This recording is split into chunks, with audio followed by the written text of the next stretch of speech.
Hey, welcome to The Sinner and the Saint. I'm Melissa Bell. And I'm Allison Kane. Today we're talking about pretending. Oh, I love it. It makes me think back to when I was a little girl, but it also makes me think back to one of the greatest gifts that our son got for graduation this year was a wig. What? So our friend gave all of the boys a wig, like these crazy wigs. I have the best picture of these boys dressed up in their wigs being silly. But she's like, okay, you're going to need these for college, for parties, for, whatever, fraternity stuff, or just to be fun, all the things. But she loves a wig. And she has baskets of them. And she still wears them. She'll put them on, like, just for fun. She's like, sometimes if her husband, I won't use their names, but he'll come in and say, okay, we need to talk about the budget. Oh, no. And she's like, okay, but can we at least wear our wigs? Stop. So it's like, like kind of you're there, but you're not there. You're kind of, it just makes it a little more fun. This is amazing. And this is great. So Matt and I were at the beach last weekend and we were going to cook dinner. And I had this like little recipe picked out. And he's like, oh, that sounds like so much work. We should just go out. I'm like, no, we're going to cook this meal. It's going to be fine. You're in charge of the meatballs. I'll be in charge of the sauce. And he's like, can we put on our wigs to do it? Did you actually have wigs? No, we didn't have wigs. That would have been great. But it was so cute. But, sometimes pretending is great.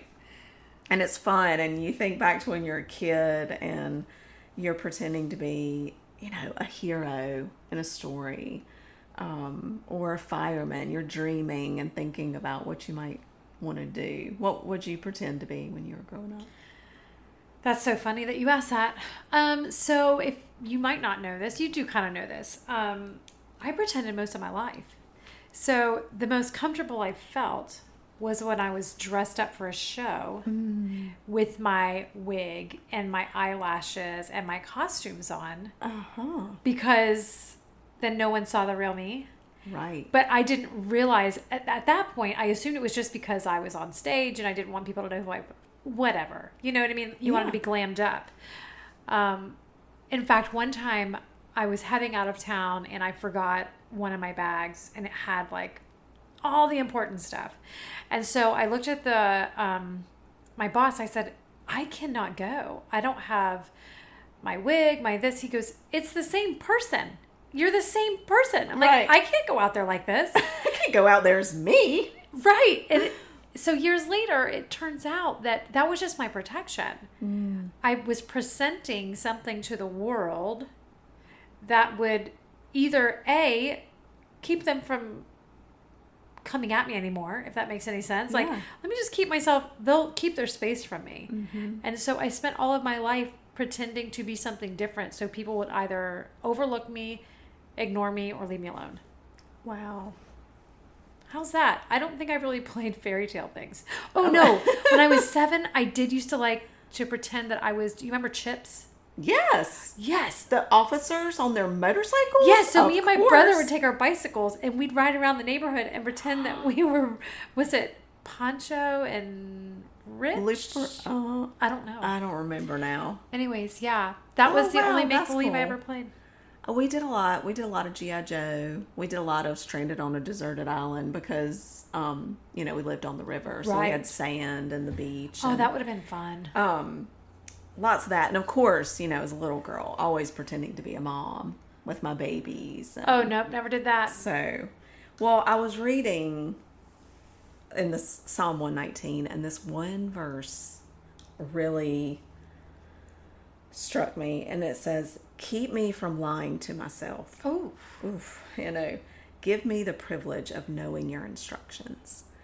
And I hope that you'll go back and read all of Psalm 119 so you get that in context. But I just thought that was so powerful. So often we do lie to ourselves, like somewhere between being kids and adults, pretending can take a really wrong turn. It can become destructive for us. We use it, like you said, to hide parts of our life that we're ashamed of or that we're insecure about or we feel guilty about. or we just don't want others to see. For whatever reason, we just feel like hiding. But God doesn't want that for us. You know, He wants us to know who we are, truly loved and unique and beautiful and treasured. And so I loved how you shared some of the reasons why you pretended. I think, you know, I think there's so many. There's pride. We don't want others to, you know, we want to put off one image. You know, and not the true image. Sometimes we pretend by flattering other people and pretending to like them. Right. When we really don't, or like caring about them when you really don't, because there's something that you want from them. And I'm not saying that this is a manipulative thing, but for some people it is. But I think sometimes for some of us, this looks different. This is, we are pleasers and we're flattering others and we're doers and we say yes to everything because we want something from them. We want their approval. We want them to see us as valuable. But that's pretending because we don't really want to do those things. We think we have to be accepted and liked. Yeah, that's like so many things wrapped up in that. But I think about when people get sick and they say, oh, can I bring you a meal? Or, you know, do they have a meal train? I'm not going to do that meal train. I don't want to cook dinner for my family. Right. You know what I mean? It's a struggle for me because it's not really my natural rhythm or bend, if you want to call it. But I do it because I love my family. Yeah. So if I were to show up at your house with a meal, I did it because I felt like I had to. Right. I'll send you a gift card. Right. You can get some takeout. Right. And there are very rare occasions where I will like want to do that and then I would go do it. But yeah, I mean, I know that sounds bad. No, that's not your gift. I mean, that's good. You're not pretending. Right. So that's a good sign. You know, sometimes I think we pretend because we're embarrassed about who we are, where we've come from, what we have or haven't accomplished, maybe in a certain situation. Sometimes we're just selfish. And we're hiding our true motives. Right. In a situation, pretending that our motives are for one thing, but really it's for something else. Oh, I can smell that normally. Yeah. That one is usually one that's a little more obvious. I think sometimes we pretend because we believe the lies of the enemy, so we don't believe that we're good enough in our true and rawest form. Yes. And so we just show up inauthentically, and then we step back years later and say, I don't have any friends. Nobody knows me. Nobody gets me. Right. It's like, you don't even get you. That's such a good point, because once you've pretended for so long, and you may not even realize, like, you could have started pretending out of something traumatic in your life. Survival. Usually, yeah, some sort of survival coping mechanism. You don't even realize you're pretending, and you've just accepted your pretend persona as the actual you, that's just who you are, when in fact you're actually pretending. It's very complicated, but it's so fascinating though. And sometimes it's not pretending, it is you have morphed into someone you're not to survive where you are right now. Yes. And so when you get out of that environment, and let me tell you, it's hard to overcome it. It's hard to walk away from something you've always known because there's comfort. Yeah, even when it's not a good thing, there's comfort there. There's like a song called The Evil You Know, or The Sin That You Know, or The Sinner You Know. And it's like, at least I know what that evil is. Right. And I know how to handle that. I know how to survive that. That is an excellent point. Yeah. Wow.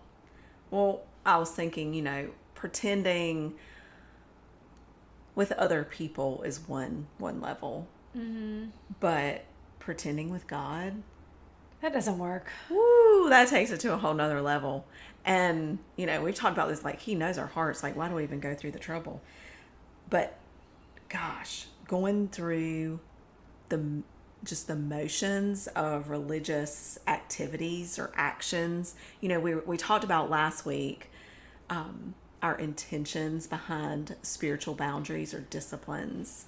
And if your intentions aren't correct, then neither are your motives Right. are wrong. And then there's unsincere and just superficial repentance. Sometimes, like, you say you're sorry for something, you're talking to the Lord, and you're like, sorry, God, shouldn't have done that, blah, blah, blah, blah, blah, but they deserved it. I mean, that's not really true repentance, right? You can see where I came from, right, God? You can see Yeah, you can understand. You probably wanted me to do that. That is real. That's pretending.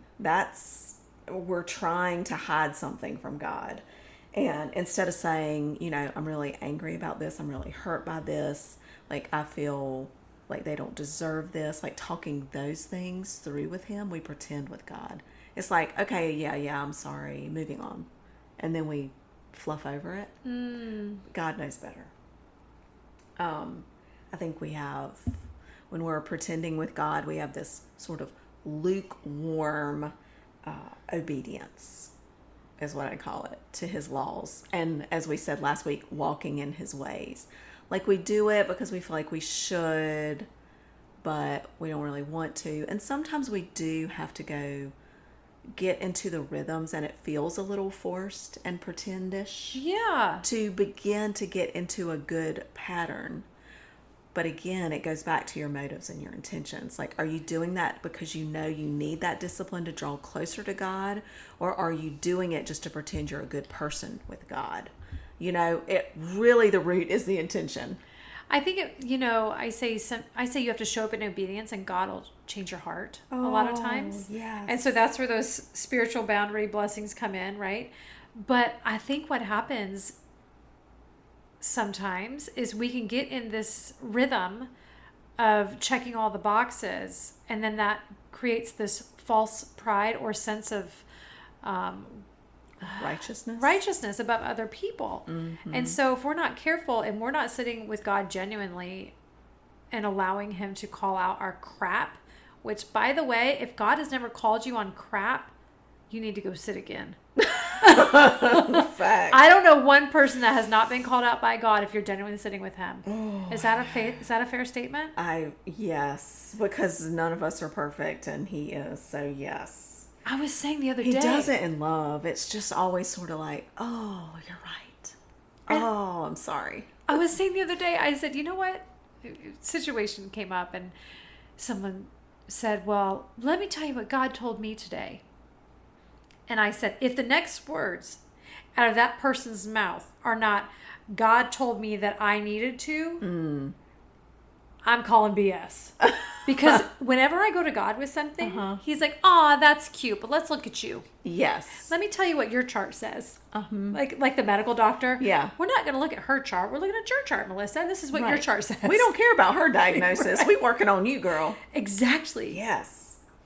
Well, I think, as we were saying, sometimes we pretend so well that we start to believe it ourselves. Oh, yes. And, there are people out there that go to church on Sundays, and then they leave, and then they scream at their kids or cheat on their wife, and I'm not just, they're just not good. They do shady business deals. Whatever. They're not good people. And then they go back to church. I think you're pretending. And I'm not saying I'm good because I go to church and I still come home and I might cuss or whatever, or, I'm not perfect either, but some of it is, it's how we repent, and it's how we're living, that we just can get into these rhythms in life where we think, well, I can do this during the week because I go to church on Sundays. Yeah. That's pretending. But I'll also say this. I feel like you can be a person that struggles with something and still go to church on Sunday and genuinely be there on Sunday only to fall again on Monday. And so I think there's a little bit of a differentiation there. Okay, so what does it... Okay. That says a lot. So what are we missing? You can't just go to church on Sunday and that be it. Right. That's the point in that. Yeah, I mean... And if that's what you're doing, you're pretending to follow God. If you only go to church on Sunday and you do nothing in the middle... Right. That's pretending. And maybe you're not pretending. Maybe you're struggling the whole week and you realize that you're struggling the whole week. But the truth is, you're struggling because you have not put in the spiritual disciplines we talked about. Right. I just think about an alcoholic or a serial cheater or someone a shopaholic, whatever. I mean, they genuinely could feel like they are.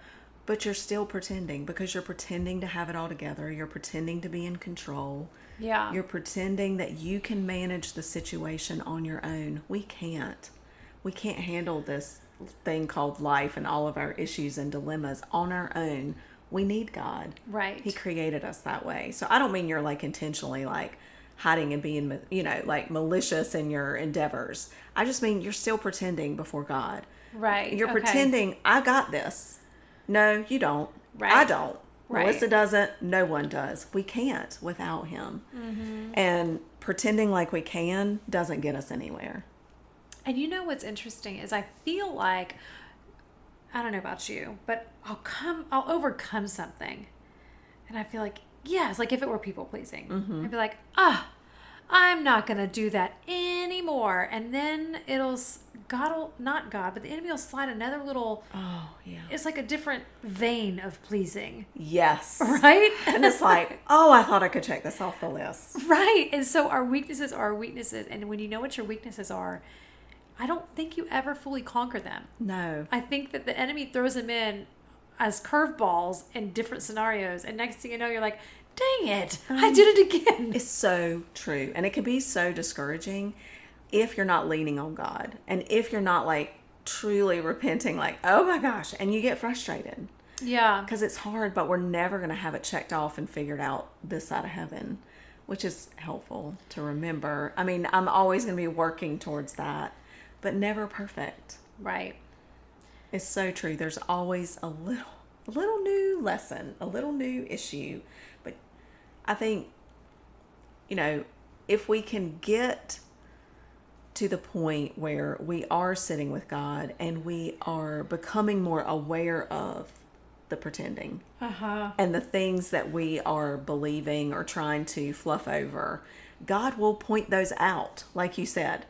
No doubt. If you're sitting with him and you're asking, he is going to point them out. And it's not always fun, but he wants to point them out. And we should want him to, because the pretending only leads to destruction. I feel like that's where, they say bring out in the light whatever you're hiding in the darkness. Yes. And the enemy uses those things against you. So you're already at battle with them anyways. Even if you think you're in control, like you said, you're not. Enemy is winning that part. But do you have anything, how would I know if I were pretending right now? Well, I think if you go into a crowd and you're not yourself, like you're not the same person, that would be pretending. I think that if you are, when it comes to other people, I think it can be more obvious, versus like God and hiding from, I think that is, if you feel as if you're in a conversation and you have to talk to someone about all the things that you do. Well, I do this and I do that and I do my Bible, and I go to church and I volunteer here. Why do you feel like you have to say those things? Right. Right. Do you feel, is there some sort of insecurity or embarrassment that you may be trying to cover up and pretend doesn't exist? And take that before God.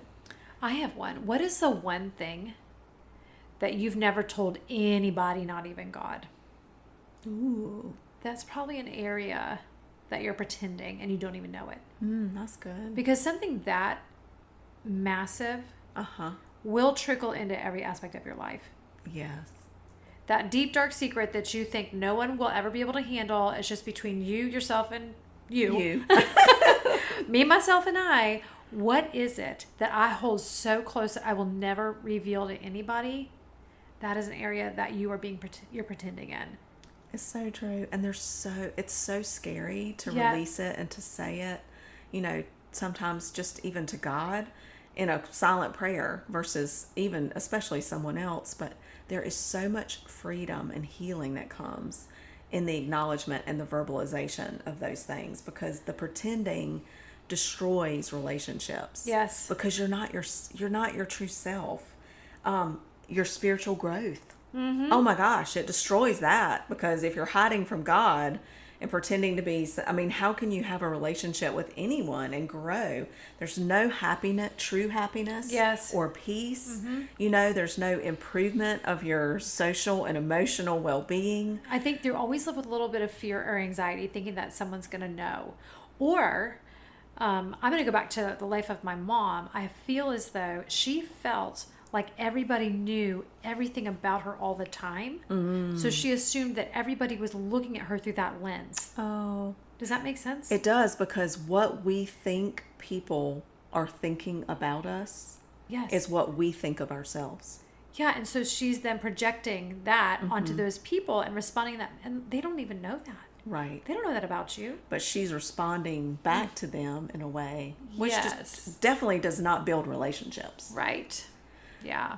Well, this is a deep one. Yes. I mean, so how do you stop pretending, right? I mean, y'all, there is always, as we say, there's just one answer. I mean, it's God. But, studying his word, his wisdom, praying, conversations with him, as we talked about last week, walking with him, walking in his ways, listening for him, and seeking out a Christian mentor, counselor, to talk these things through with it, where you can be honest with yourself about yourself, and surround yourself with truthful friends. Yes. Here, I'm going to tell you now, it is possible to have someone tell you the truth without crushing your soul. Yes. Now, 95% of the people that you encounter will want to crush your soul in the meantime. Those are not your people.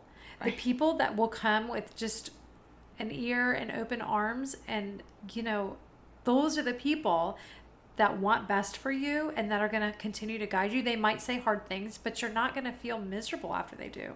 Thank you for being one of my people. I was thinking the same thing. I walked into her today and I was like, I have some 4-letter words. I'll say them softly. But I just, we all do this. We all pretend. Yes. In certain situations, circumstances, moments, whatever. It may not be daily, but there are almost always these moments where we're pretending, because of the most important thing is to get to the root of that. And we can only do that with the Lord and sitting with him and talking in conversation with other people as well. And then with every step of the unveiling of that reasoning, we grow in amazing ways, and the pretending gets less and less and less, and we grow in confidence in who we are and in our relationship with the Lord. And then our relationships thrive with other people, and so does our growth spiritually and emotionally and mentally. So we pray that for all of you this week. So find a friend, sit down, or hey, maybe it's too scary to find a friend. Just sit down with yourself and God and be honest with him about that one little thing. Yep. That maybe you've kept locked away and thrown away the key a long time ago. And look forward to some freedom. Oh my goodness. It is a lot lighter. It's terrifying to take the jump, but there is so much freedom when you do. That's right. Thanks for joining us this week on The Sinner and the Saint.